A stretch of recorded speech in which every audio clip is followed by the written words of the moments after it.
Good morning, everyone. How are you? Right on. My name is Grant Moninger. I'm the Director of Programming at the American Cinematheque. It's my pleasure to welcome you to the 20th annual of the Golden Globe non-English language nominee film nominee symposium here at the American Cinematheque. We've had an embarrassment of talent come through the doors over the past 20 years, and we couldn't be thrilled to be bringing it back once again here in 2023. Real briefly, I would like to thank all the American Cinematheque members who help support the nonprofit organization. If you're not a member, please think of joining the American Cinematheque. Everything that you donate goes right back into the organization, where we program films throughout Los Angeles, including the Aero Theater where we're at right now, the Los Feliz 3, and in 2023, we return to the Egyptian Theater. So thank you so much. And it is my pleasure right now to welcome the president of the Hollywood Foreign Press Association, Helen Hona, ladies and gentlemen. Thank you.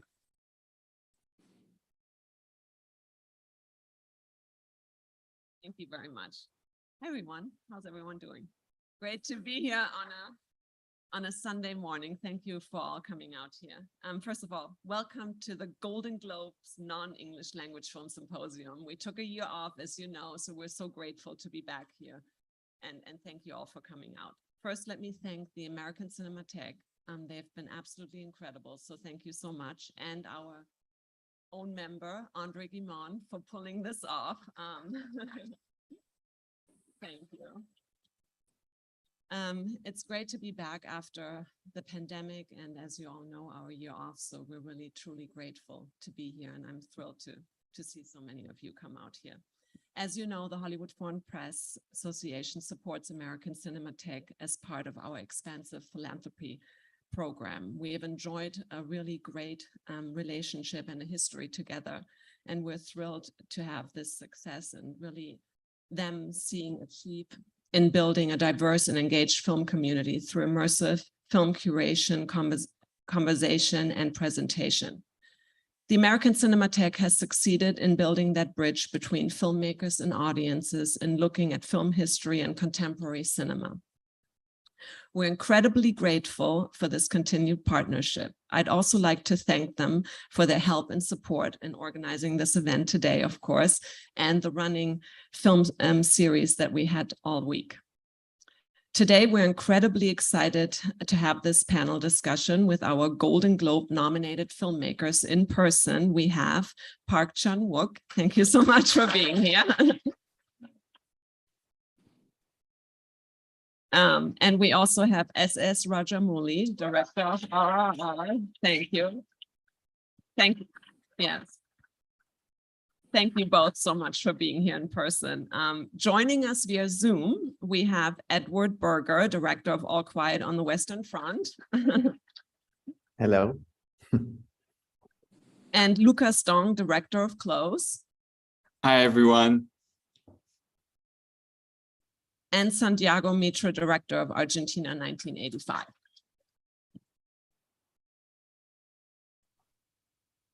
Out of the amazing diversity and quality of non-English language films eligible for the 80th Golden Globes, these 5 projects won over our voting body and are 5 nominees that will be highlighted at the awards ceremony on January 10th. Each director has instilled their heart and really incredible emotion in these powerful stories, and they have resonated with us in unprecedented ways. Each are worthy of a Golden Globe, and I hope you will all join me in welcoming them today. So thank you again. I can't wait to hear this discussion, but before I go, please allow me to introduce our moderator for the symposium, Jim Hempel. And again, thank you for joining us, and I'm so happy to be back.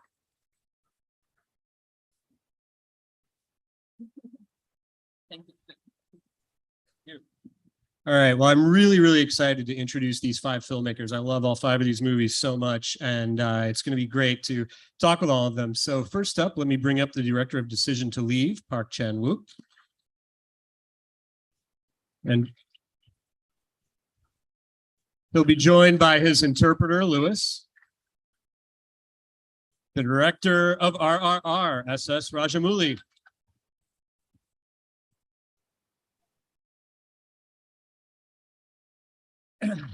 And hopefully joining us on the big screen behind me here via Zoom, we have All Quiet on the Western Front director, Edward Berger.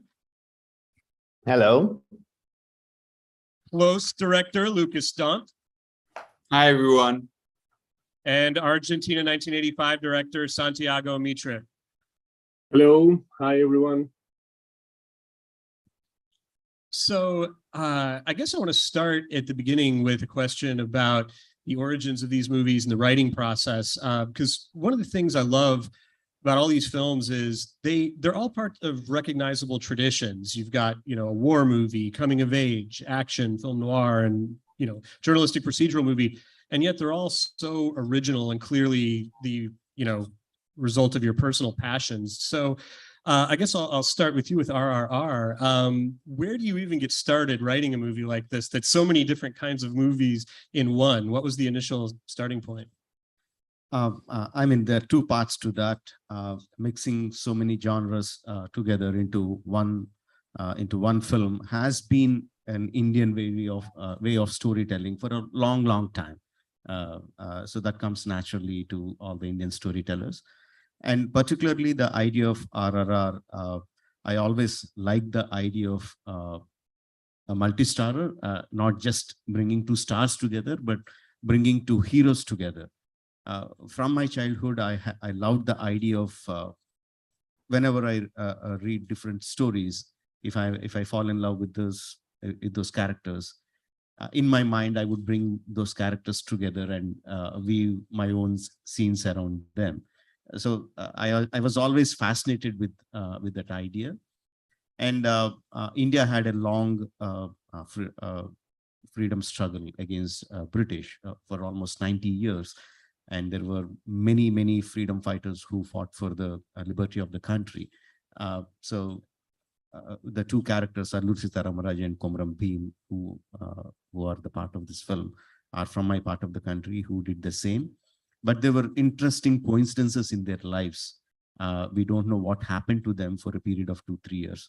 So I thought, okay, this is a nice chance for me to build a fictional tale of friendship between them in that period of time. And for Decision to Leave, you know, here you're working in film noir and kind of crime fiction. What was the initial spark for you? What was when you started out writing Decision to Leave, what kind of genre did you want to work in? What was about the idea that appealed to you? 예, 저도 역시 두 가지를 결합시키는 방식으로 출발을 했습니다.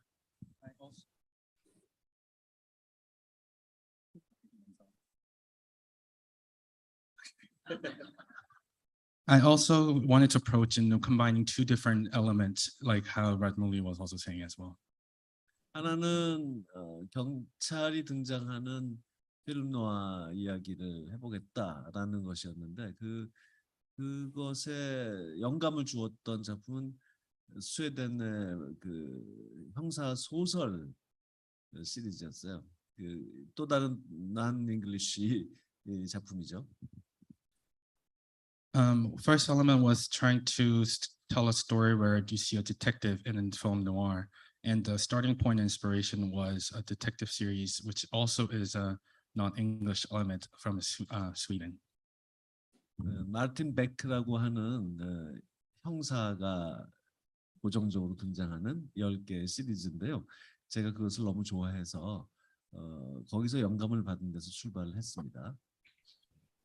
And the story tells the story of Martin Beck. It's a 10 episode story of a detective that I'm a huge fan of, and that's where the initial inspiration began. 물론 지금은 그 흔적이 거의 남아있지 않아서 이 영화를 보신 마틴 백 시리즈의 팬들은 뭐 무슨 영감을 받았다는 소리야? 정말 이해할 수 없네라고 하시겠어요. Of course, the final product has no resemblance to where the inspiration started. So if any fans out there who's a big fan of Martin Beck will be very confused on what kind of reference I'm trying to even make.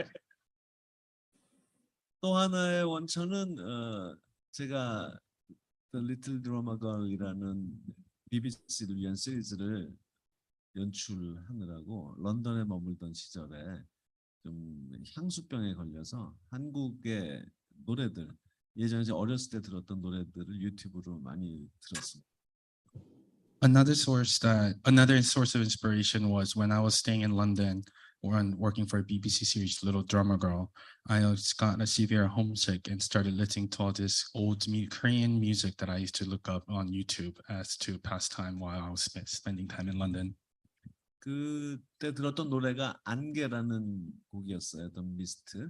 그 곡을 들으면서 사랑 영화 안개 속에서 안타깝게 헤어진 남녀의 이야기를 다루는 사랑 영화를 만들고 싶다는 생각이 들었어요. 이 노래를 사용하고 싶었으니까요.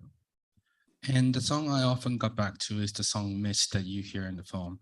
And as I was listening to that song, I thought of a romance story talking about a man and a woman who has this unfortunate series of events that lead them to this roller coaster of a story that they go in surrounded in this mist. 그래서 이 두 가지를 합쳐보자는 생각이 그 다음에 들었고, 그래서 결국은 용의자와 사랑에 빠지는 형사의 이야기라는 그런 틀이 만들어졌던 겁니다. And after these two elements, at one point I decided the inspiration came to merge two different ideas. And that's how I got to the basic format of a detective story where he falls in love with a suspect. Now, Edward, in case of All Quiet on the Western Front, you're obviously dealing with a very famous novel that has been filmed a couple of times. What did you want to bring to the book? What was your initial reason for wanting to adapt that novel?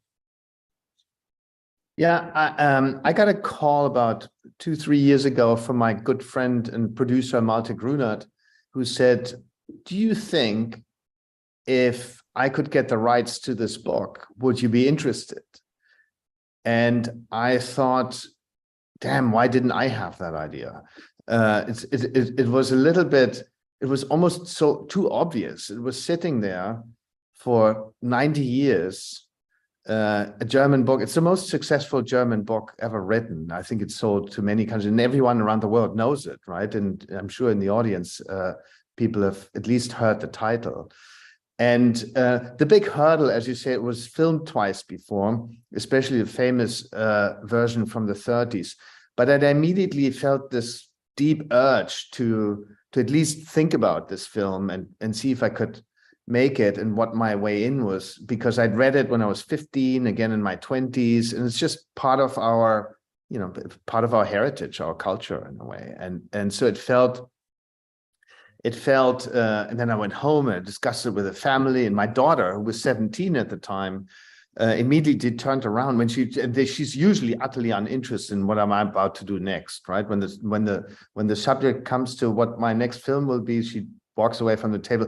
But this was the only time, and a 17-year-old girl, 90 years after publication of that book, where she turned around and said, "If you have the chance to make that book, you have to make it." And for me, the main reason was that I usually see these films made from an American side or British side by American or British filmmakers. And I always wondered why these films feel so different to what I associate with the subject matter. And then I realized while I was thinking about it, well, it's because it's the other side. It's first of all, America was victorious in the war. It probably leaves a very different feeling. And it was also roped into this war against their will. And it liberated Europe from fascism. And that leaves a totally different legacy and heritage in the filmmakers, that in the generations to come, in everyone who sits in this audience, and the generations of filmmakers that came. And to me, there's nothing in America, you can look back on this period probably with a sense of honor and pride.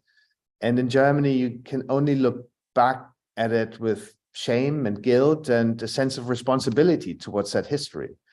And I thought, okay, I grew up this way and I have that in me, in my DNA, and every decision I'm going to take on set with all my crew, it's going to inform that film. And ideally, it's going to make a very different film from an American or British war film, or at least a bit of difference. And it could be an interesting addition to the genre and share it with audiences around the world. So that was the main motivation to tackle that hurdle.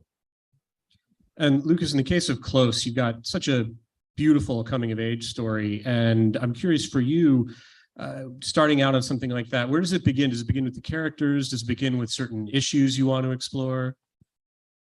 I think Close actually began by a friend recommending me a book by an American psychologist called Deep Secrets. And Niobe is her name. She followed 150 boys between the age of 13 and 18. And at the age of 13, she asked them to talk about their male friendships. And what is incredibly beautiful is that at that age, they talk about each other in the most loving, tender way. Like they dare to use the word love when they talk about each other. And then she asks these boys the same questions at 16, 17, 18. And you read how these boys all of a sudden don't dare to speak with that same vocabulary anymore. That vocabulary that for them, they have understood that in this culture, it is linked to the soft, to the feminine, to emotion, and it's something that they want to take distance from. It's actually also the same time that the suicide rate for boys goes up 4 times as much as for girls. And so I think that for me, when I read that research, I felt incredibly connected to these boys because at that same moment in time, I also started to fear intimacy with other boys. And I took distance from some friendships that actually I realized afterwards I didn't want to take distance from. And what this research showed me is that something that I had always thought of as an experience because I was queer wasn't at all about being queer. It was about being a young man growing up. It was about masculinity. And from the moment that I think I realized that I wanted to make a film about a beautiful, tender friendship between 2 young men and how we live in a society that eventually drives them apart. And I think that friendship and the heartbreak linked to friendship is something that we have all felt. And it's something that I hadn't seen expressed in a film yet, that sense of heartbreak linked to friendship. And I really wanted to find a way to give a cinematic approach, a cinematic journey to that wound. Now, Santiago, for Argentina 1985, one of the things I love about that movie is it kind of reminds me of a lot of the great classic procedural movies, things like All the President's Men. I'm curious for you, did you have films like that in your mind as models or reference points, or what was the kind of template for you setting out to write that movie? Yes, it was. All the President's Men was one of the films that we spoke to the most, I think, during the process of preparing the film. We wanted this sort of vibe, tension, and that those political thrillers from the 70s and 80s had. And it was the sense of urgency and tension that we were wanting to bring to this film. But also it's a film that it's dealing with a major political and judicial event in Argentina, that it's so important, that it built the new democracy in Argentina, and it's dealing also with the horrors of the dictatorship. But at the same time, to work with such a big subject, it can be a little bit intimidating for filmmakers, you know. And for me, during the whole process was like to keep the balance between the truth and the respect, and and how to tell these the implications or the historical implications of this event, but in the same layer to bring the cinematic experience at the same level. Because if you're talking about history, about democracy, about justice, about all these huge topic, and you do it, well, you cannot forget about cinema, because cinema and the tools of cinema are the things that are going to make this well, this subject or this historical event come back to life. So it was all the time thinking in history and in cinema, and how cinema could bring well, history back to life, or could potentiate, I don't know if the word exists, sometimes I'm translating from Spanish directly, the values of this event. Well, the sense of detail in the movie is really extraordinary, and I'm curious what your research process was like. Were you able to talk to any of the people who were actually involved in these events when they were happening? Yes, I spoke to well, to all the people that I could. Many of the people who did the trial, they are still alive and still working, and still some of them are still important people in justice or in politics in Argentina. So it was very interesting to spoke to them, and because beside the details and all the historical details that were super important in the film, but they were not that difficult to get.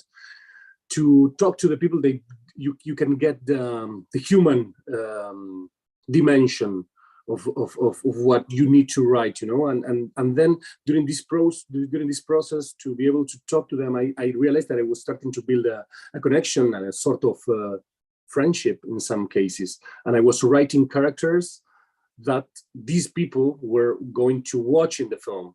So I began to write with a lot more responsibility, because I wanted that them feel not that everything was true, because we are doing cinema, but the essence of what they lived was true. So for me, that it was the first time I was working in a historical piece, historical film. That was something that I realized during the writing and then during the shooting, and of course when I showed the film to them for the first time. That it was super important that you are writing about persons that are going to watch your film eventually. So all that part of the research was very interesting, and I discovered that I did not imagine before starting. Now, Edward, All Quiet on the Western Front is also an epic historical film with a lot of rich period detail. So what kind of research did you do, and how important was historical accuracy for you with that movie? It was, in this case, I don't think it's always important. For example, I love the shot of the Converse shoes in Sofia Coppola's Marie Antoinette, yeah, and that's obviously not accurate. But in this case, this movie felt like it had to be accurate. For somehow the authenticity and the experience that I wanted to throw the audience, sort of grab them by the lapel and sort of drag them through this story with the main character, Paul Bäumer, who's a young boy thrown into the trenches, and within seconds he loses his innocence and youth and ideals and values and slowly becomes a killing machine. So that was the main agenda, to tell that story and frame it with accurate surroundings in terms of production design. So we researched how were the trenches built. We had a lot of images. There's actually a wonderful documentary by Peter Jackson, We Shall Not Grow Old. That was a great reference in terms of, because it was very much about young kids going off to, like, from the English side, and basically raising their hand and lying about their age, and at age 15 saying, I want to go to this adventure, because back then they didn't have television and news, and they did think it was an adventure, and they'd go to a foreign country and have a fight. And so that was, but and in that documentary, for example, you see the teeth are complete. That was one thing that I immediately recognized. The teeth are completely malformed, and they didn't have proper dentists yet. Yeah? So that was, for example, an example that we implemented in makeup. You know, just we yellowed everyone's teeth and made them a bit more crooked. It's something that probably, you know, a lot of times with an American cast you can't do. So that's wonderful. So to have these, so we implemented all these things from makeup, costume, the tanks that are driving. It's all based on research. You can find footage on YouTube about the Saint-Chamond tanks, they're called, the French tanks, how they drive over trenches. And so YouTube is a great source, but also letters. And one of these letters actually made its way into the film also. I read hundreds of letters while writing. And one of them is there's two young men sitting on the toilet, basically. One of them is reading the other a letter that he got from home. And it's basically, I basically found it in this archive of thousands of letters, and I read through hundreds, like half of them. And that was a gemstone that I thought, oh, I have to use that because it felt so beautiful. And even the language, the type of accent that they have, and the type of not very educated language that was written quite crudely. And I took that, and that formed that character a lot as well. Now, RRR is, in a sense, a historical film as well, but very different approach to history. And you touched on this a little bit in your first answer, but I'm curious what your kind of guiding principles were as far as historical accuracy and detail versus places where you were going to just go completely off into acts of imagination. Yeah, the story itself is quite fictional. But as a filmmaker, I have to make the people believe that it is happening. They needed believe that it actually happened the same way, but when they're watching the film, they have to get invested in that. For that purpose, there has to be many things that are accurate. We did a lot of research in terms of production design. What are the materials, what is the architecture, what are the vehicles, what are the costumes of the Englishmen, of the Indians, of the poor man, of the middle class men, all those kinds of things. A lot of research has been done. But because it's a fictional movie, I had the liberty of not exactly sticking to the accuracies. For example, the motorcycles that you have seen, we based the film in 1920s. That motorcycles were not available until 1930s or 1940s kind of stuff. But we took liberties in adjusting the time period to suit the needs of the story. Well, I was listening to you on Joe Dante's podcast, and you were mentioning that a couple of your favorite movies are Tarantino's Django Unchained and Inglourious Basterds. Like, how did the approach that those movies took to history influence you? I mean, glad that you mentioned when I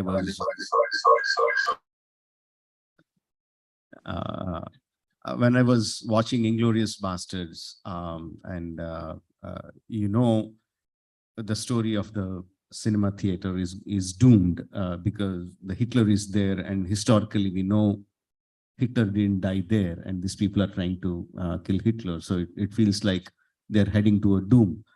And suddenly a machine gun pops up and Hitler is shot down, dead in the theater.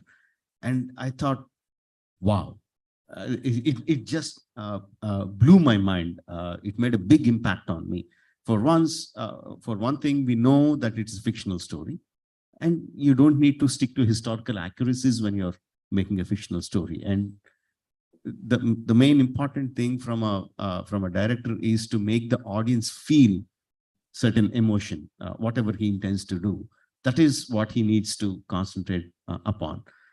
For historical accuracies, people would be reading textbooks or going to see documentaries, or those need to be accurate, not a film. So it was a big eye-opener for me, which is one of the basic things, bringing Bhim and Ram together, which never happened in actual history. So that gave me confidence that I can go ahead and write this story. Now, moving back over to Decision to Leave, what I love about that movie is that you've got these two characters who are, through much of the movie, hiding things from each other. Sometimes they're hiding things from themselves. Sometimes the audience is ahead of them. Sometimes we're a little behind them. What was your thinking in terms of the conception of those characters and coming at them from a kind of such an odd, not the opposite of straightforward in terms of the way they express their emotions?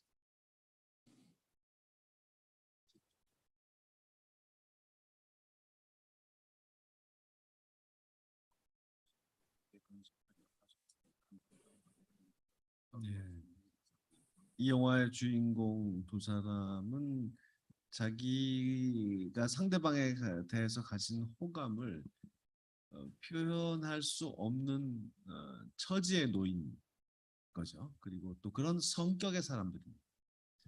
So the two characters you see in the film, they are in a situation where they're not at liberty to be able to be direct with their emotion or allowed to express their emotion, but also they're not the type of people who are good at being direct with how they feel to express their emotions. 현대의 사람들은 또 현대에 만들어진 사랑에 관한 영화들은 그런 감정을 솔직하게 드러내는데 아주 대담하죠. People in modern days and the films that's made these days that reflects the current modernity of how to portray love. The films are really good at being direct and explicit about how the emotions are communicated, and they're really good at that. 그래서 이번에는 그렇지 않은 사람들에 대한 영화를 만들어 보고 싶었어요. So this time I wanted to make a film where it's everything but that, something that's not so direct and so expressive. 자기 감정을 감춰야 되는 사람들의 얘기죠. It's a story about people who are in need to not express their feelings. 그런데 관객조차도 그것을 몰라서는 안 되니까 그것이 이제 어려운 게임이 되는 겁니다. But we also need to make sure that the audience is able to see what they're feeling. Then that's when the crazy balance game starts. 서로를 향한 감정을 관객은 알아야 하고 이 인물들은 자기 자신의 감정조차도 잘 몰라 합니다. 근데 그것조차도 관객은 또 알아야 하죠. So the feelings the characters have towards each other, the audience needs to know, but the characters should not know even how they feel. And even the fact that they don't know, audience need to know that. 그런 것을 표현하기 위해서는 결국 미묘한 그 표정의 변화들, 눈동자의 약간의 움직임, 뭐 이런 것으로 표현을 하는 수밖에 없는 거예요. And in order to be able to portray those complicated emotion and situation, the subtleness and all of that needs to come from the detailed and small stutter of words or little tremble in eyes and the little details of hints in emotion and expressions. 예를 들어서 내가 저 남자를 본다. 그럴 때 그 남자가 잠깐 다른 곳을 볼 때, 나 말고 다른 곳을 볼 때 그때 마음껏 저 남자를 들여다보는 거죠. 그러다가 그 남자의 시선이 나한테 오면 재빨리 피해야 됩니다. 여태까지 안 봤던 것처럼. 그런 식의 시선의 게임이 이 영화에서 가장 중요했습니다. For example, when I am looking into that man that I'm into, I need to find the moment to stare at him and glaze at him while he's looking somewhere else to take advantage of that situation. But the moment he turns and you notice that he's about to look at you to look somewhere else, and just changing the viewpoints and the way the angles and the POVs are done is how that was achieved. 다시 말해서 제가 이 영화에서 해보고 싶었던 것은 영화라는 매체가 정말 영화이게 만들어주는 가장 기본적인 것들 있잖아요. 샷과 리버스 샷, 포인트 오브 뷰 샷, 이런 것들, 이런 앵글을 어떻게 잡고 편집을 어떤 그 타이밍에 하고 이런 것에 최대한 집중하는 그런 영화를 만들고 싶었습니다. In other words, what I wanted to achieve in this film was to utilize the fundamental factors and elements that you commonly see in the films that makes the film the art form it is, whether it's just the regular shot, the reverse shot, the POV shot, or how those angles are done, or how those frames are edited in which frame. I wanted to focus on the core elements of what film makes the form it is to utilize to the most to be able to tell these emotions. Great. Lukas, I wanted to ask you about the two the young men you had in your movie. I thought the performances of the two boys really extraordinary, and I'm curious where you found them, and if you could talk a little bit about that casting process for those two young actors. Yeah, I think when we were writing the script, we realized that in order to portray this friendship on screen, and also that very fragile age, you know, when we're not children anymore and yet we're not teenagers yet, that moment between childhood and puberty, we needed two young human beings who were incredibly in touch with the inside and also ready to carry, I guess, the weight of a feature film.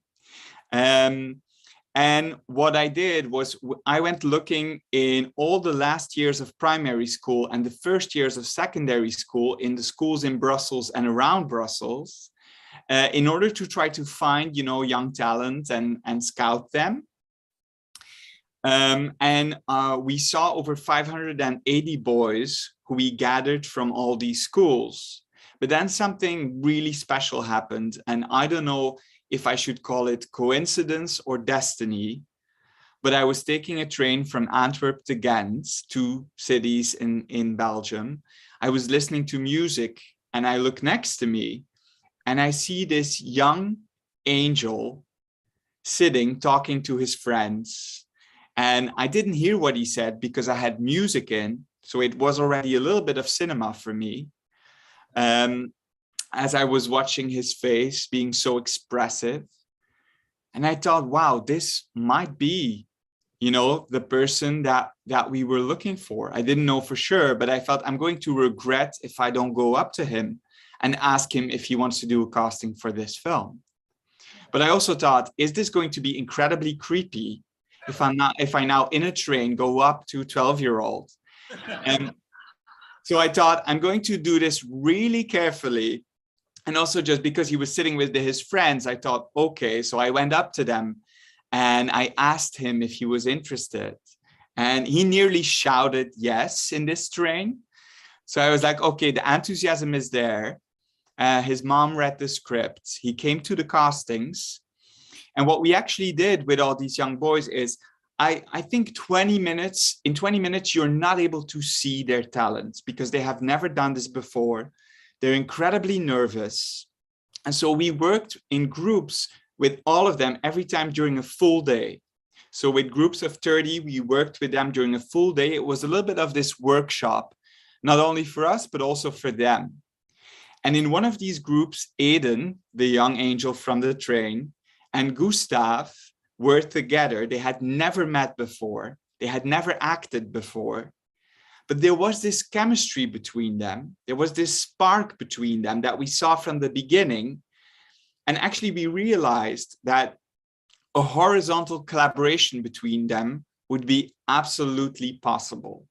Maybe even a friendship. And I think we saw many young, talented people, really a lot.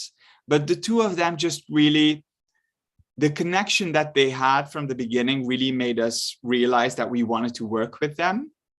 And then before the last round of casting, they read the script because it was very important for me that it was not only us choosing them, but that it was also them choosing us. And we talked very openly about intimacy, about masculinity, about grief and guilt. And I think when you listen to 13-year-olds, you learn so much about the world because they don't have these filters on yet. They're not conformed yet to these ideas of society. They talk so purely from the heart. And actually, I think they added what they said, how they reflected on the script, made us add a lot of layers that I think come from them. I think they really became co-author of this film. And we rehearsed with them for 6 months, which I guess is something that I'm very lucky that we got the budget and that we got the production that allowed us to rehearse with them for 6 months. Because as they had never acted before, for me, it was really important to prepare them for all the elements of a film. Like they met every crew member beforehand.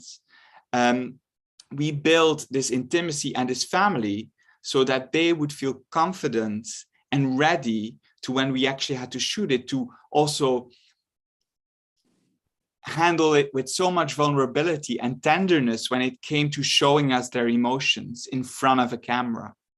And the beauty of making this film was that we got to spend 3 years in the lives of these boys, all the way up from when they were 12 and kids to now 15, you know. One has become this little skater type. The other one is more flamboyant. And it's been beautiful to be a part of their lives for such an important moment. Well, what you're saying there raises a question for me, for everyone really, which is, you know, the performances in all 5 of these movies are fantastic. And I'm curious from each of you, what your philosophy is in terms of what kind of environment you like to create on set to try to facilitate the actors' best work. We can start with you, Santiago.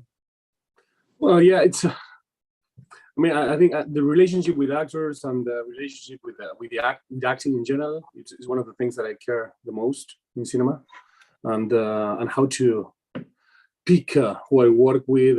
It's a process that it's not so special, but it's super important. I need to sort of. It's not only rehearsing and thinking about the film. It's also like becoming friends in a way. So I try to spend a lot of time, as Lukas said, but in a different way, because they are experienced actors, the ones that I work with, and to try to find the connections and the way where we can feel or think the same about cinema, and try to understand how we think about life and everything. So sometimes when I'm going to work with Ricardo or with Peter, who are the main actors of the films, just going to have a beer or going to have a dinner and to talk and to spend time together and to try to build the confidence that it's so important then to work together. Because I don't like this idea of the asymmetry, that the director is the one who is taking the decisions in the film. Because I like collaborations. I think the good things in cinema appear when you're collaborating. So I want to be able to feel insecure with the actors, to tell them that I don't know how I am going to solve the scene, and I don't know how the character thinks or whatever, and they need to help me also, as I will help them. So it's for me it's very important to build this connection with the main characters. Mainly in the film, then I have like 90 other characters that I don't have time to sometimes to make friends with, but at least with the Ricardo, Peter, Laura, and Alejandra, who were the actors that were playing them more. It was very important to find these encounters beside the specific moment of working. And then in the rehearsing, it's not like I do a lot of rehearsing, but I do a lot of reading of the script. So because then the moment of acting is the moment when the camera is there, and when the feeding is there, when the lights and you're in the place, and not to push too much, and to trust that at that moment all that tension and all the environment that it's built for the acting, which is the core of the scene in the way I think cinema will appear. That's it. Edward, how about you? Similar to both Lukas and Santiago, I would say I really believe in collaboration. I feel like almost my task is to create an atmosphere on set, rather than that feels collaborative and open and safe. And it's almost setting a stage. You know, it's a stage. Okay, and a stage that allows mistakes and errors and finding it, and where people feel confident that they can really screw it up. Yeah, because I screw up every day, basically, and all of us do. So in terms of this movie, I had a similar long casting process of seeing, 500 young actors.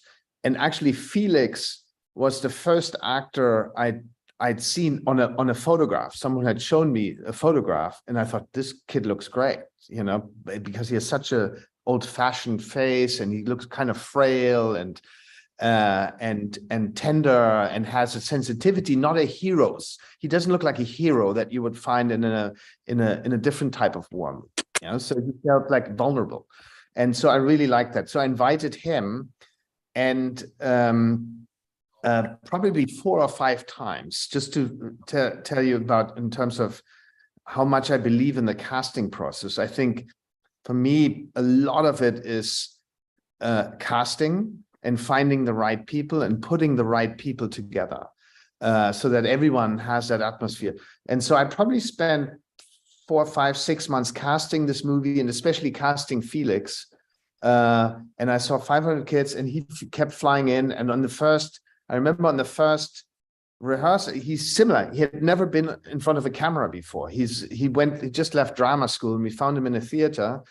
And so he was very innocent with the camera, and he didn't know how to deal with the camera. But I thought, okay, he has a great talent, but is he really gonna be that person? And also he felt very light and so forth. So next time I thought, okay, let's put some boots. You know how we all walk differently when we wear hiking boots as opposed to sneakers. Yeah. So put some boots on him and a uniform, and immediately I felt, okay, he's inhabiting this role, and he really looked beautiful in this. I mean, it fit him somehow. This is still, it didn't feel out of period, and then so eventually I probably made him suffer a bit too much, maybe 4 or 5 months, and eventually I called him and said, okay, great, and he joined the cast, and then we all met in Prague, not for very long, for probably 2 or 3 weeks. To sort of, and I like mostly the scenes that I'm most scared of. I might try with my iPhone, and that I don't quite know how to film them yet, and I try to find the shot, and many of them I tried to 1 or 2 in one shot. So I needed to understand the coordination, the blocking of the actors, and there's like 4 or 5 of them, so it's always complicated, and you need to introduce them, and they all look a little bit the same under their helmets, and so how to do that. So we tried to figure that out in a gym, basically, just sort of filming with an iPhone, and that and then I think during that process, and then a lot I just talk and read with them, and then during that process you get to know each other so well that it feels that on set you have grown together, and by day 2 or 3, or maybe after the first, everyone starts feeling really comfortable and can let go, and everyone has their own rhythm too, and you need to allow that. You know, Felix, for example, you said, all right, we're ready for you. He was there within 2 seconds. He was in front of the camera, and others took longer. And he's also very interesting. He made and I found this out only halfway through the shoot, because he comes from theater. He was afraid, and he didn't dare to share this with me in the beginning. So we needed to get closer. He was afraid of not acting a role from A to Z, like just to go through it from beginning to end and really feel. So he made this chart, and basically an Excel sheet that he showed to me, where he had three values added to his emotions. One was pulse. And he, from 0 to 100, he put a number to it. The next one was wish to survive, and the third one was urge to kill. And those 3 numbers sort of manifested, or sort of ended up in a graph on this Excel sheet.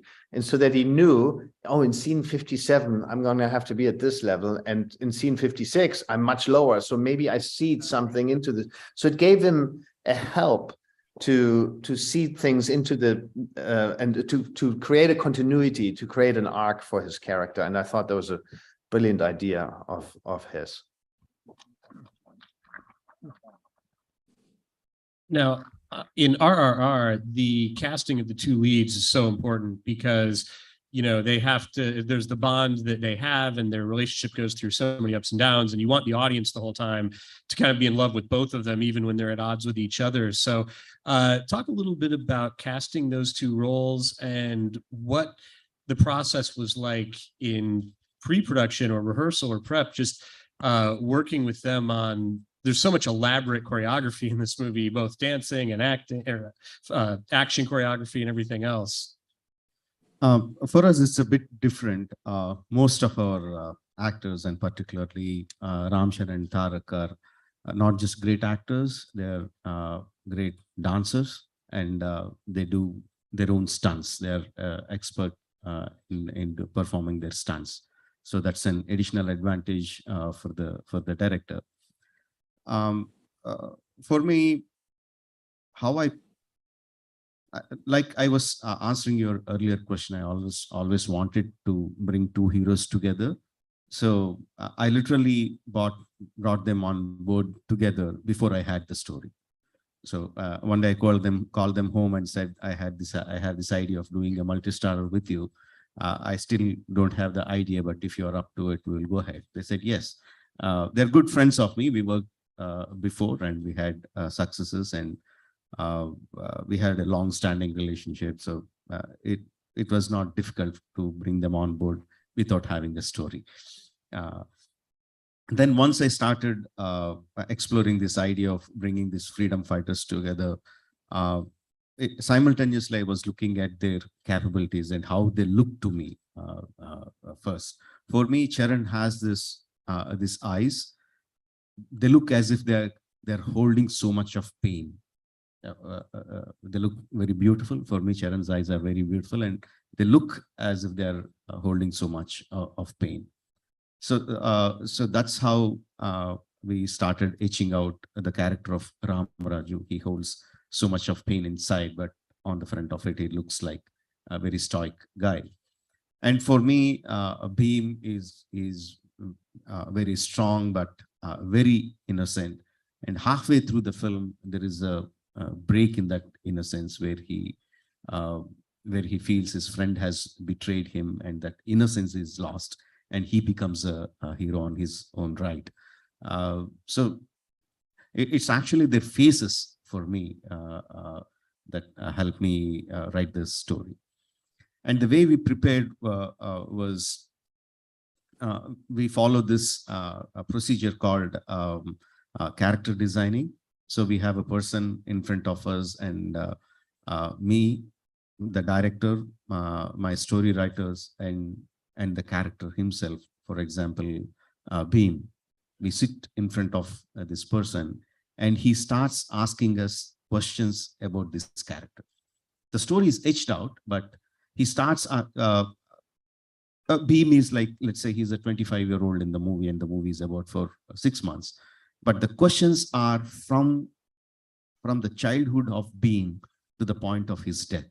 So what was he like a child? What are his interests? What are his dislikes? Why did he dislike certain things? What are the reasons?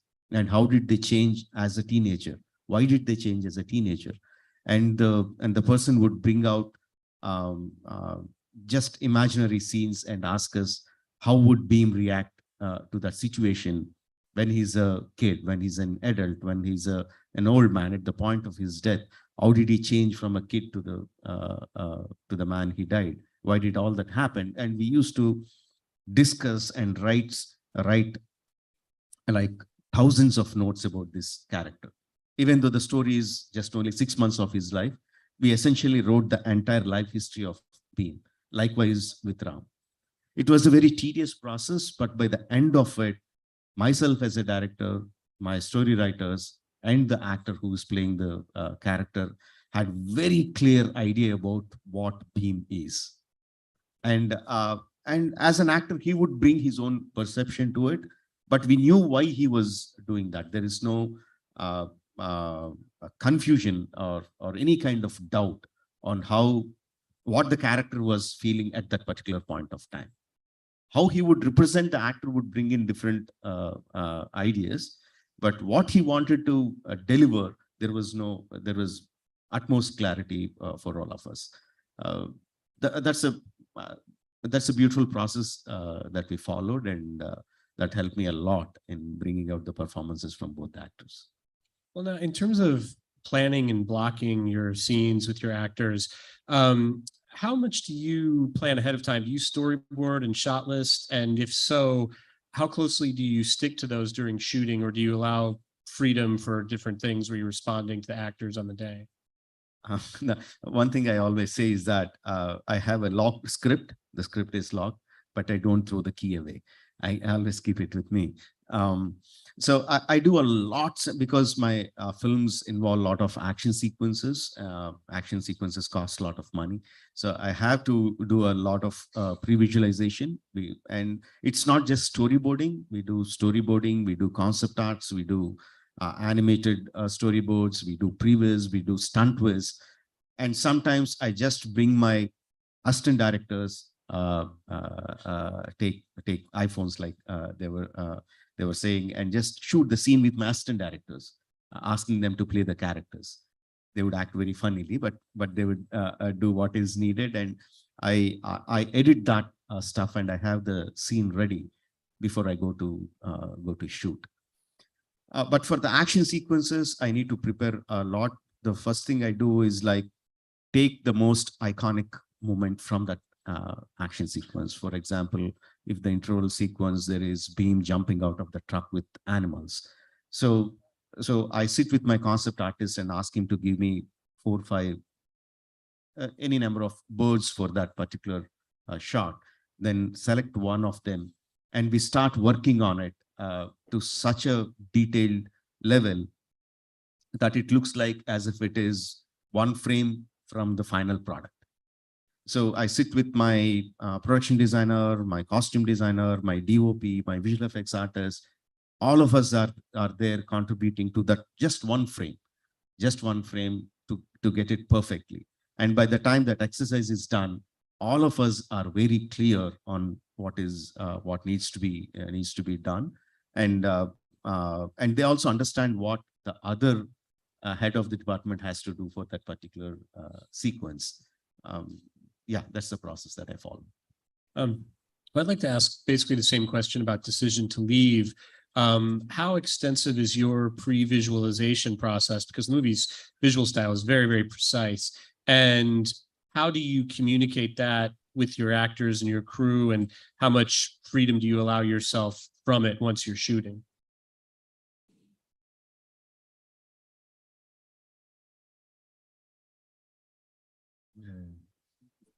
제가 JSA라는 영화가 2000년에 만들었는데 제가 3번째 저의 영화였어요. So in 2000, it was my third film called Joint Security Area that I directed. 근데 그 전에 2편의 영화가 완전히 박스오피스에서 실패를 했기 때문에 영화사에서 나에게 요구한 것이 이번 영화는 전체 스토리보드를 완벽하게 만들어 달라라는 것이었어요. But the 2 previous films before Joint Security Area was a complete failure in the box office. So the production and the distribution company required and mandated that this film, when I was working on Joint Security Area, to provide them with a detailed storyboard before going into production. 말하자면 미리 이제 어떻게 만들 생각인지 봐야 이제 제작을 할 수 있겠다라는 것이죠. In other words, they wanted to see what the final product they would be paying for to be able to convince to pay for it. 그런데 그러면서 하는 말이 할리우드에서는 다 그렇게 한다는 거예요. 그러니까 우리도 그러니까 당신을 못 믿겠으니까 스토리보드를 하라는 거 말할 수는 없으니까 나한테 그렇게 얘기했어요. 할리우드에서는 다 그렇게 한다고. But what they said at the time was that this is how they do it in Hollywood. They couldn't tell me that they couldn't trust me on my work and ability. So they just framed it as this is how they do it in Hollywood, and this is how we're going to do it like Hollywood. 그래서 그때부터 제가 스토리보드를 전체를 하는 버릇이 이제 생겼습니다. So from that moment is when I started building this habit of creating a full storyboard before going into the production of the film. 그래서 세월이 흘러서 내가 이제 할리우드에 와서 영화를 만들게 됐는데. So over time, I'm finally here at Hollywood and still making films. 그래서 나 이렇게 한다라고 내 스토리보드를 보여줬더니 모든 할리우드 사람들이 막 너무 놀라면서 와 이런 일을 한단 말이에요. 그래서 다들 막 서로에 보여주면서 박찬욱 감독은 이렇게 한대. 그러면서 막 서로 다 수근수근 하더라고요. So when I give them the storyboard and how I've been the habit that I've built over working over time, every crew member, everyone who works in Hollywood is so surprised and stunned, and they talk about how, oh, this is how the director Park Chan-wook does it. 그래서 그때서야 제가 그 속았다는 사실을 깨달았습니다. And it's only then I realized that the company back in 2000 had not been being honest with me. 그래서 어쨌든 그런데 저는 그 방식이 마음에 들었어요. 그래서 계속 지금까지도 하고 있어요. But all jokes aside, I kind of liked how the process of having a full storyboard going in. So I still keep that methodology when it comes to doing a storyboard. 뭐 액션 시퀀스가 아니어도 그냥 이렇게 두 사람이 앉아서 대화하는 장면까지도 완벽하게 편집이 끝난 형태로 만듭니다. So it doesn't necessarily have to be any complicated action sequence in my case, but even if it's just two people sitting down and a very simplistic angle, every frame of the storyboard is as if it's the final product after edit of what the final product looked like to that much detail. 그래서 그것을 책으로 만들어서 촬영 시작하기 전에 모든 크루 멤버들과 배우에게 줍니다. And turn that into a book, and I shared it with every actors and every crew member who's working on the production. 그것은 정말 만화책처럼 처음부터 읽으면 그냥 영화 하나 전체가 머릿속에 떠오를 정도로 자세하죠. And it's detailed to a point where it reads like a comic book, where you could just understand the full film of what I envision or what the final product should be. 근데 제가 이렇게 하는 이유, 이게 좋은 이유는 이거예요. 현장에서 촬영 현장에서 뭐 카메라를 어디에 둘지, 뭐 이런 조명을 어떻게 할지 이런 것에 대해서 대화할 필요가 없다는 거예요. 미리 그들은 다 알고 있으니까. 저는 배우들하고만 얘기를 하면 됩니다. What I really enjoy, the benefits of having detailed storyboard is that when you're on set, I don't need to be talking about where I want the cameras to be positioned. I don't need to think about where the lighting needs to come from. The only thing I can do is solely focus on communicating with my actors. 물론 프리프로덕션 단계에서도 배우들과 많은 대화를 하지만 현장에서는 또 새로운 상황이니까 현장에서 배우들과 어떻게 연기를 할 것이냐에만 오로지 집중합니다. Of course, I still have extensive level of communication with my actors in pre-production phase, but on set is a different environment and there are different factors to consider. So, but I try to give all my time to communicating and collaborating with the actors. 프리프로덕션 단계에서는 배우들과 이제 뭐 이렇게 움직이는 리허설은 안 하고요. 앉아서 각본 한 줄 한 줄에 관해서 이야기를 하죠. During pre-production, I don't really necessarily enact or reenact or move around in physical space, but we sit down, but we go line by line and do a script reading to make sure that we're on the same page. 이거는 리허설도 아니고 리딩도 아니고 정확히 말하자면 토론 같은 것입니다. It's not necessarily a rehearsal or even a script reading, but it's more about having a discussion. 제가 정말 글자 그대로 지문 포함해서 지문과 대사 모든 것을 한 줄 한 줄 함께 읽으면서 내가 왜 이렇게 썼는지에 대해서 말해주고 배우의 의견을 구하고 이렇게 논쟁도 하고 합니다.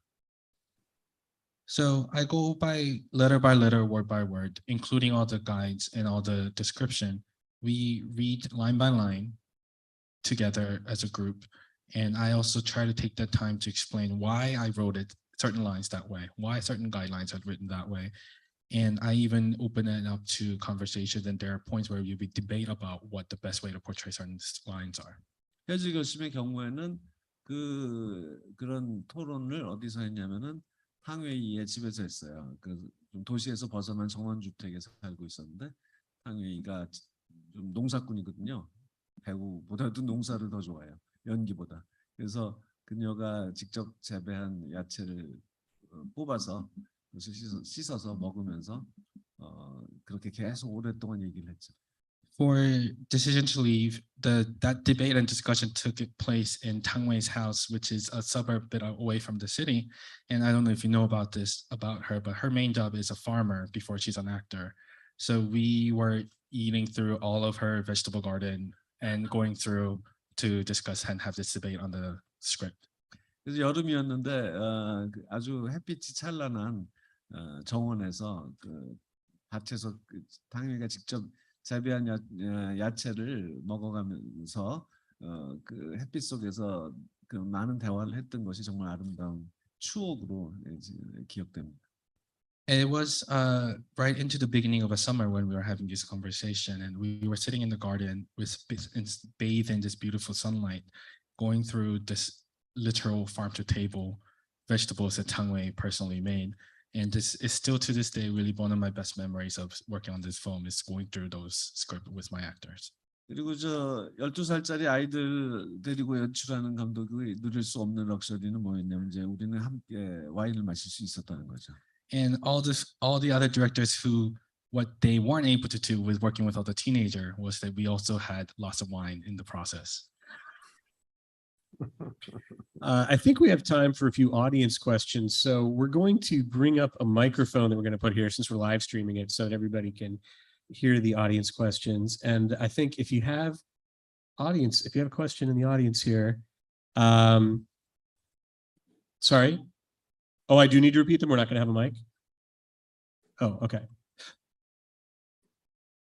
Oh, so, okay. All right, I guess we're going to we are putting up a mic and we're going to have a line. Oh, okay. Got it. Okay, so go ahead and ask your question. I guess we're not going to have a mic. I'll repeat the question for the thing. So, yeah.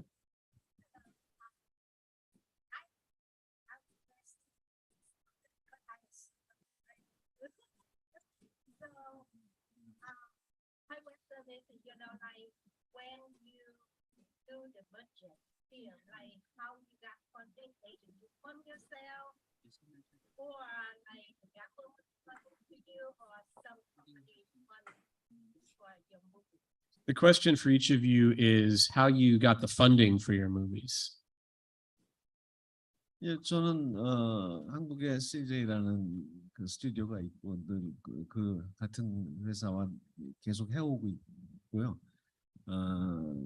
그래서 뭐 인디펜던트로 만들진 않습니다. I have a long-standing relationship with CJ E&M, which is a distribution and production company that funded this film. So I haven't worked on an independent film in a while, but I work with production companies or companies that fund our budget. 탕웨이는 아시아권 최고의 스타이기 때문에 너무 큰 예산이 아니잖아요. 또 이 영화는 사랑 얘기고 그러니까 펀딩에 어려움을 겪진 않았어요.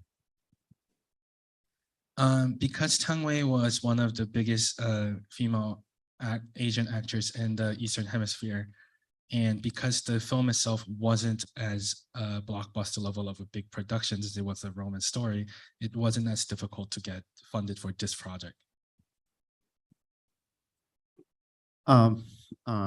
In India, at least in south of India, where I come from, there is no studio system.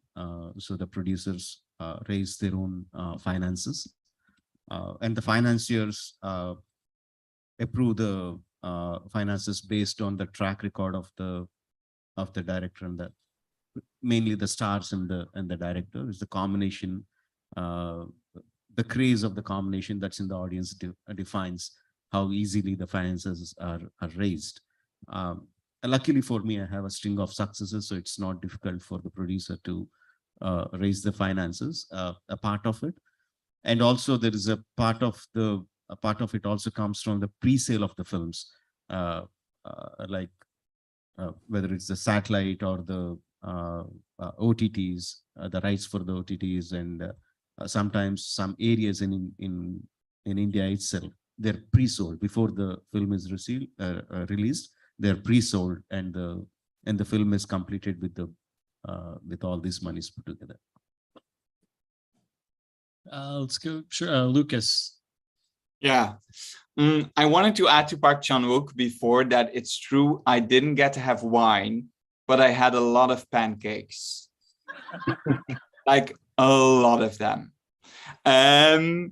So I think the beauty of making a film in Europe, for example, Belgium, is that we have these support systems from the governments to which we can hand in dossiers and ask for money, and that if we get so lucky to go all the way through, that by combining a few governments, we can gather a budget, and we're not dependent on studios or big production companies. We can really make these pieces as radical as we want to make them, because we can get the support of these governments. And I think that is a really beautiful thing, and has allowed me and us as a team to make 2 films now with little budgets, but in the way that we wanted to make them. This film is a co-production between Belgium, the Netherlands, and France. And with the money that we could combine from these countries, we were able to make this film. It stays a little budget, but it was enough for us to make this piece. And I think for all of us, it was really important to be able to tell this story and to be able to make this film in the radical way that we wanted to make it, and not make any compromises, but just really stay on that vision that we had for it, and really make it the way that we believed it should be made. Santiago, how did you get funding for your film? Yeah, well, it's different in your films, but in this case, but the thing that I try to defend the most is the developing process. I have a small production company that is called La Unión de los Ríos. It's a Buenos Aires-based company that I share with my partner, and we develop my projects and other projects, and we try to build the most that we can. The script, well, some scouting, some casting, and then trying to look for the right partners. In this case, during the developing, because I knew that I wanted to work with Ricardo Darín, and Ricardo Darín is a big star, a big money bringer for projects, and he's also my friend. So and he get involved very quickly also as a producer of the film. So we ended the developing of the film together, and then once we had part of the casting and a script that we trusted a lot, we went to talk to the people from Amazon Studios, and they jumped in the film very quickly. So it was well, we were lucky, and the film was financed very quickly. And Edward? We took it 2020. We took it to the Berlin film market, the European film market, at the Berlin Film Festival, with a script, the producer, myself as the director, and Daniel Brühl was, because he's a friend of ours, was attached, but to a small role, because he's too old to play the kids in the trench. So we had just this role for him, and he was gracious enough to accept it and help us with it. He's also a partner in Maltes, in my producer's production company. So that brought sort of a family together. And so the 4 of us, the 3 of us plus script, took it to the market and spoke to buyers, but just spoke to just a traditional way in terms of pre-sales to, every country and trying to raise the money like that. But very quickly, it became apparent that for a German language movie, the budget is limited that you can reach with pre-sales, because a lot of it goes away for bank fees and things like that. So there's a lot of costs involved with raising money like that too. And but we were lucky enough that the title of the book, All Quiet, is so well known that people just wanted it, I guess. A lot of different buyers wanted it. And in the end, Netflix was the one that was most passionate about it, most persistent, and most adamant about leaving us the freedom to do to want to bring our vision to the screen. They really were very, very supportive and saying, we want to make your movie. That's what they kept saying, and they kept calling. And to receive many phone calls and emails sort of is a proof of that passion, and that made that decision in the end very easy to make that movie with them. Yeah, I might actually, let me see if I can reach, maybe I can pull my mic over here for you. Hello, everyone. I'm a student of filmmaking, and I wanted to know from you all if there's any advice for aspiring and budding filmmakers. Any one advice you'd suggest from your process? Thank you.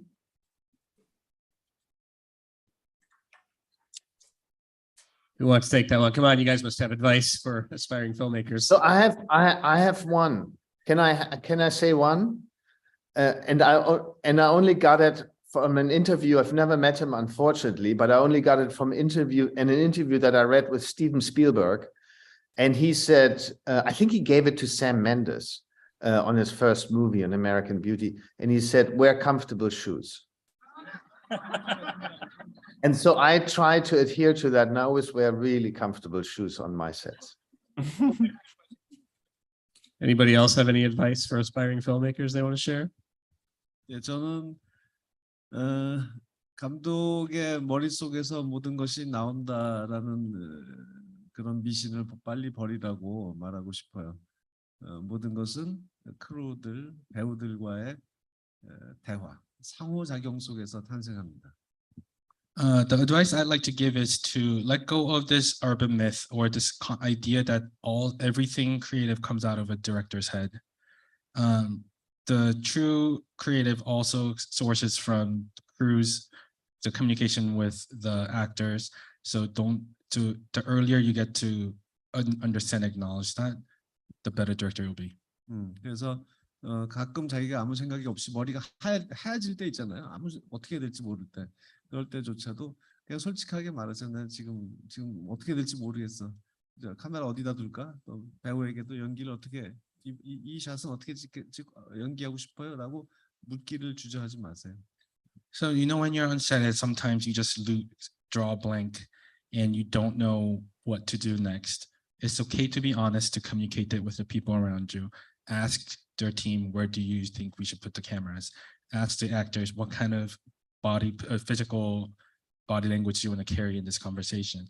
It's the moment you're able, because it's not only on you, if you're able to communicate it, the true synergy comes from the collaboration.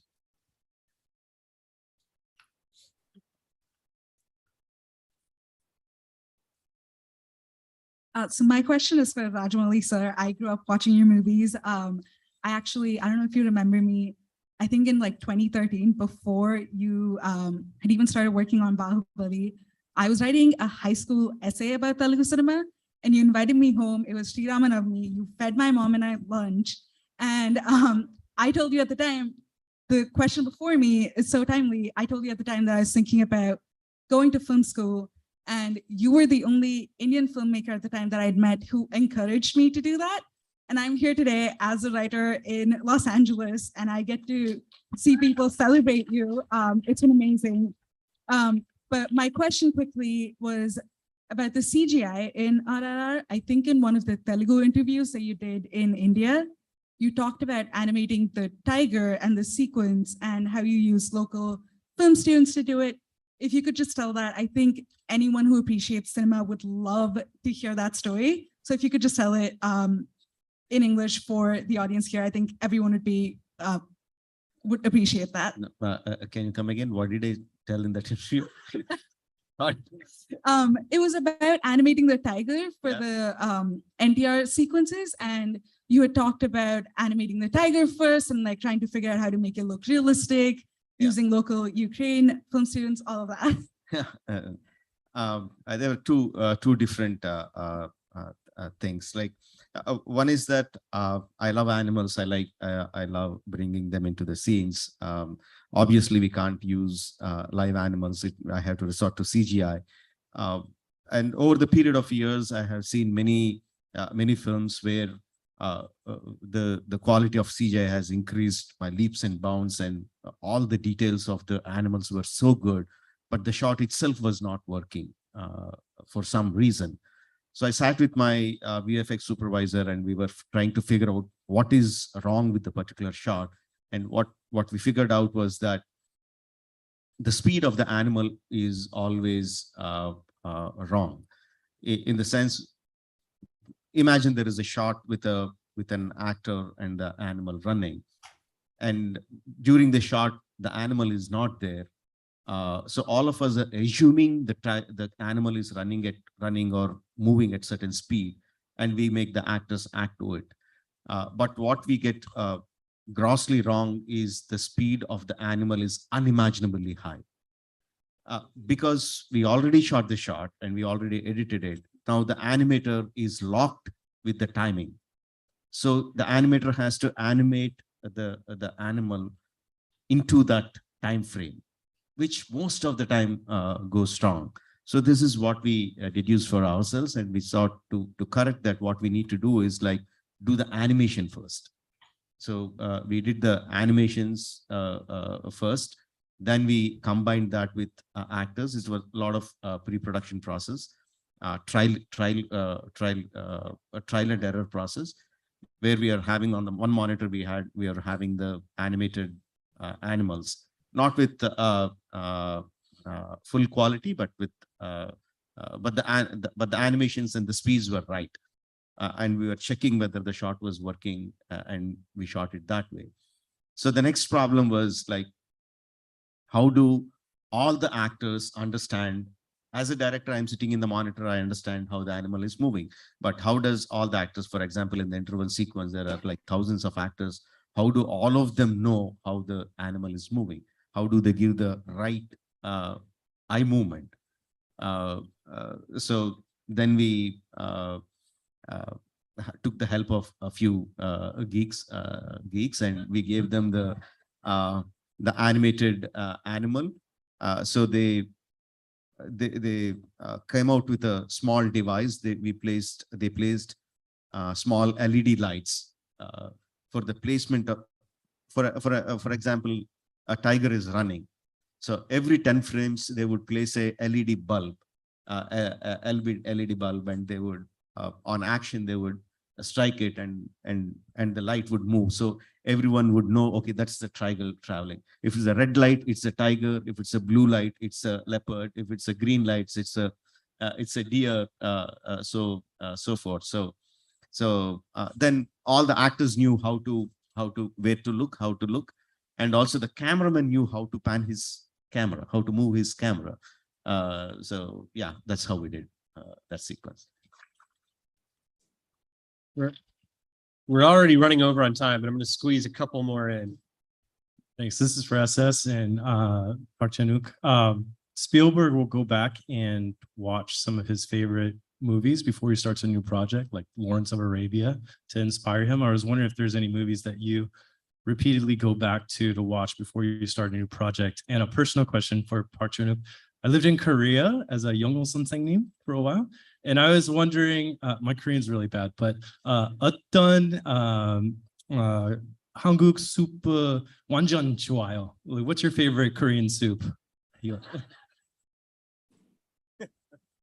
Was the first question also for Director Park? A favorite movie that you like to go, that was or also a for few him. movies that you go back to inspire you before you make. 예, 저는 다른 감독의 진짜? 예, 저는 제 영화를 다시 보는 일을 별로 좋아하지는 않고요. 남의 영화들에 대해서도 특정한 영화를 만들 때, 이 작품 해외적 결심 만들 때는 저 영화를 참고해야 되겠다, 이런 생각은 하는 타입의 감독은 아닙니다. I didn't know that Spielberg does that, but I usually don't enjoy going back to my old films or work to watch it again myself. And and also for Decision to Leave or any project I work on, I'm not the type of a director who has a reference film that I look at before producing or creating or directing a film. 그리고 코리안 숲, 저는 냉면, 평양식 콜드 누들스를 제일 좋아합니다. So I love 평양냉면, which is a North Korean style of a cold buckwheat ice noodle. Yes. 냉면, yes. I mean, I visit my favorite films again and again, not necessarily at the beginning of a new film to get inspired from them. To say one example, I said this many times. Ben-Hur, I love the movie. I watch it again and again, and particularly the chariot sequence. I watch it. I don't know how many times I have seen it, hundreds of times, and the shot of 4 black horses, 4 white horses running at full gallop, and the camera tracking absolutely perfectly alongside them. Oh my God, I see it so many times. Okay, unfortunately, this is going to have to be the last question. Yeah, I feel so lucky. My legs are trembling and I'm so nervous, but Rajamouli sir, just thank you so much. You know, people usually think of Bollywood films like as Indian films, like I'm a film student here, and bringing like an Indian film just so rooted to our culture. And it is really a prestigious moment for all of us, and even for crossing boundaries. And thank you so much, sir. So just one thing. And the second thing, it is so surreal for me. Park sir, like Park Chan-wook, I'm a huge fan of your works. Right from Joint Security Area, you don't know how I feel right now. Old Boy, the ringtone of Old Boy has been, I mean, the background score of Old Boy has been my ringtone for long years.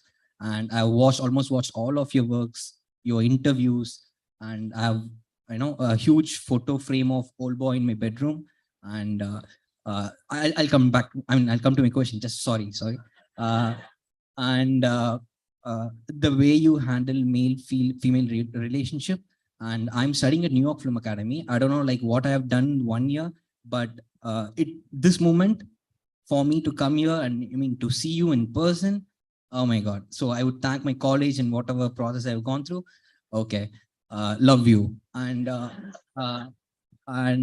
your films mean a lot to me, like a lot. I mean it in my personal life also, like they mean a lot. It makes life so much easier. It makes life so much simple.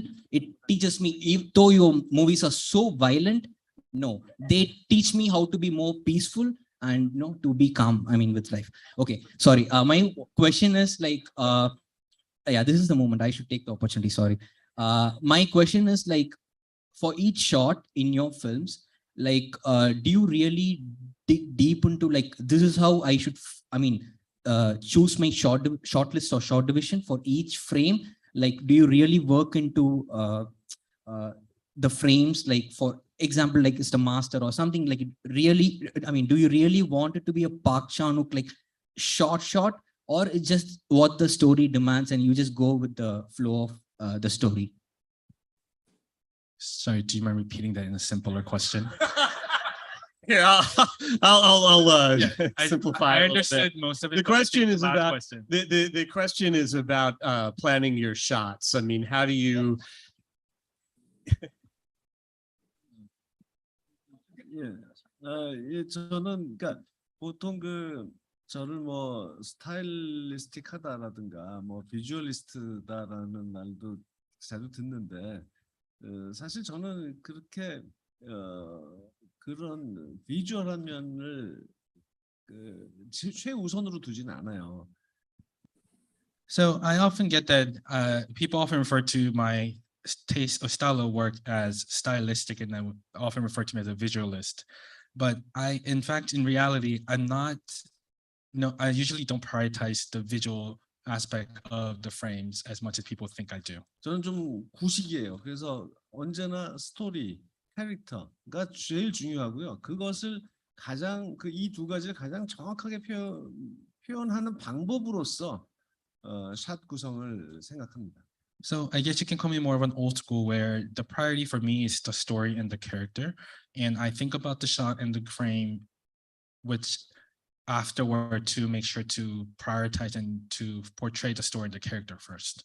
그렇기 때문에 가장 정확한 표현 방법이 무엇인가를 고민하는 결과, 왜냐하면 작품마다 항상 캐릭터와 스토리는 새로우니까 거기에만 가장 정확한 샷을 구상을 하면 언제나 새로운 앵글과 새로운 뭐 카메라 무브먼트와 새로운 라이팅이 자연스럽게 따라오는 것 같습니다.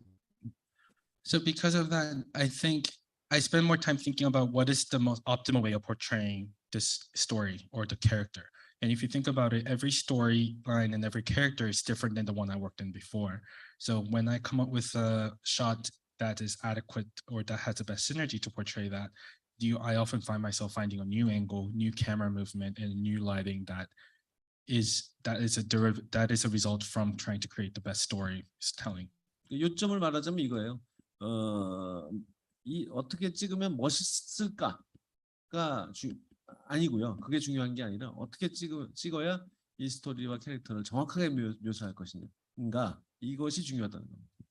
So to be more, I guess if I were to summarize, it shouldn't be about what shot should I shoot that's going to look better visually, but it's about what's going to be more cool from other people.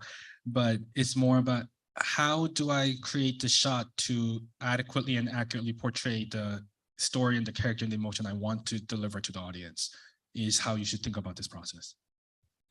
Great. Well, I think that's a great note to end on. I feel like we're just getting started, but it's been wonderful having you all. Thank you so much for your great films and for taking the time to talk with us about them. I really appreciate it.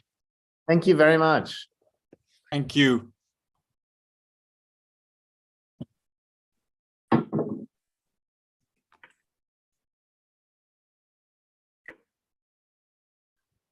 Well, bye, Lucas. Bye, Edward. Hope to see you soon. Bye, Edward and Santiago. Hey, good luck at NBR tonight. Thank Or you. have Yes. fun. And good luck at the Golden Globes. Good luck see with the shoot. you tonight, Lucas. Yeah, see you tonight. Bye-bye. See you. Bye.